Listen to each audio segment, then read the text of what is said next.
नास्तिक writer Carl Sagan का कहना है, इंसान पर वही नियम और सिद्धांत लागू होते हैं जो एक पत्थर पर लागू होते हैं। मतलब जैसे एक पत्थर कोई भलाई बुराई का अंतर नहीं जानता है, उसके अंदर कोई अपराध हो या अच्छा काम हो उसको पहचानने की सलाहियत नहीं होती है, उसी तरह इंसान भी एक नेचुरल मैटर है, उसके अंदर भी ऐसा कुछ भी नहीं है, उसके ऊपर भी वही नियम लागू होंगे जो एक पत्थर पर लागू होते हैं। रिचर्ड डॉकिंस ने अपनी किताब जो आप स्क्रीन पर देख रहे हैं, रिवर आउट ऑफ ईडन, इसमें ये बताते हैं कि ये जो है जेनेटिक कोड कोई केयर नहीं करते, बल्कि ये नेचुरल लॉ की धुन पर नाच रहे हैं। सैम हैरिस ने एक किताब लिखी है फ्री विल नाम से, और इसमें इसने कहा है कि इंसान को कोई फ्री विल हासिल नहीं है, इंसान के अंदर स्वतंत्र इच्छा नहीं है, या इंसान को स्वतंत्र इच्छा हासिल नहीं है, बल्कि इंसान एक बायोकेमिकल पैपेट है।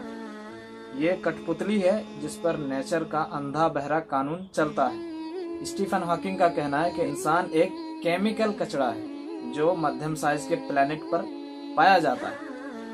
अब ये सब नास्तिक राइटर्स हैं, इनके मुताबिक इंसान के अंदर कोई वैल्यूज नहीं है, इंसान वैसे ही है जैसे एक पत्थर होता है, एक केमिकल पपेट है, एक केमिकल कचरा है, यानी इसके अंदर भलाई बुराई को परखने की कोई सलाहियत नहीं है। जिस तरह नेचुरल चीजें जो आप देख रहे हैं, पेड़ पौधे पत्थर, उसी तरह इंसान भी एक केमिकल चीज है, इसके अंदर कोई फ्री विल नहीं है, वैल्यूज नहीं है, कुछ भी नहीं है। इसी बुनियाद पर हम नास्तिकों से कुछ सवाल करते हैं। नास्तिकों से हमारा पहला सवाल ये है कि जब इंसान के अंदर फ्री विल नहीं है, उसके अंदर वैल्यूज नहीं है, तो फिर आप किसी को अपराधी कैसे कह सकते हैं?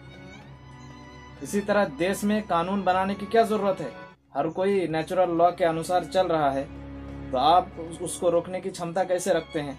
और कैसे आपको पता हो रहा है कि ये जो कर रहा है ये गलत है? ये कौन सा मैटर आपको बता रहा है? वैल्यूज को जानने के लिए आपके पास मटेरियल सोर्स तो है नहीं। दूसरा ये है, धर्म के ताल्लुक से जो आप डाउट पैदा करते रहते हैं कि धर्म ने इस पर जुल्म किया, इस पर जुल्म किया, ये तो खुद आपके खिलाफ दलील है कि आपके अंदर भलाई बुराई को परखने का मादा है, परखने की एबिलिटी है, इसीलिए आप कह रहे हैं कि ये जो है ये गलत हुआ। वरना अगर आप नास्तिकता की कसौटी पर इसको परखते तो नास्तिकता की कसौटी पर हर चीज जायज है, हर चीज जायज है, क्योंकि इंसान एक केमिकल कचरा है, एक बायोकेमिकल पपेट है।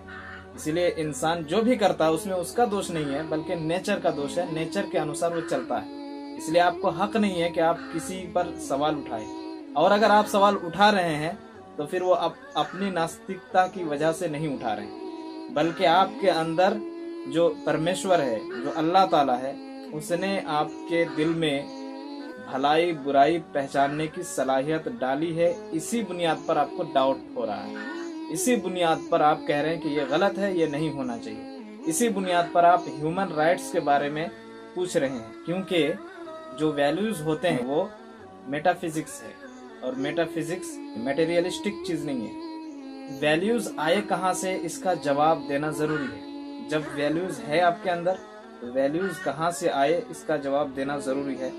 अगर इंसान नेचर के अंधे बहरे कानून पर चल रहा है तो फिर इन सब की क्या जरूरत है? तो नास्तिकों से हमारा ये चैलेंज है कि वो बताए कि कौन सा ऐसा मैटर है जिससे वैल्यूज पैदा होते हैं। रोबोट बनाए, मशीनें बनाई, कंप्यूटर्स बनाए, क्या वैल्यूज की कोई चीज उसके अंदर है? वैल्यूज उनके अंदर डाल सकते हैं? सिर्फ ये इंसान के अंदर ही क्यों है? तो ये वैल्यूज कहाँ से आए हैं? हमारे पास तो जवाब क्लियर है। अल्लाह ताला ने सूरह नंबर 91 में फरमाया, फ़अल्हमहा फुजूरहा व तक़वाहा, कि हमने इंसान के दिल के अंदर बुराई और भलाई दोनों की सिफत और दोनों की सलाहियत हमने डाल दी है। अब आपकी जिम्मेदारी है कि आप बताएं हमको कि किस तरह से एक मैटर से वैल्यूज जो मेटाफिजिक्स है वो आए हैं।